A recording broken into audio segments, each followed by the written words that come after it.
ito ay rated SPG. Striktong patnubay at gabay ng magulang ang kailangan. Maaaring may masiselang tema, lengguwahe, karahasan, sexual, horror o droga na hindi angkop sa mga... Si Megan nga ang pasimuno sa pambubuli nga dito kay Jenny.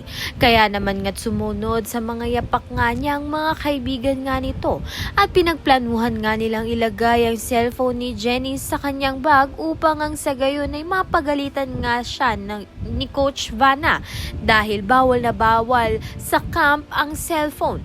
Kaya naman nga't malalagot na nga itong si Jenny. Sa kabilang banda naman nga magkakaroon nga ng tsansa na makadalaw nga ang mga pamilya nga nila Jenny sa camp.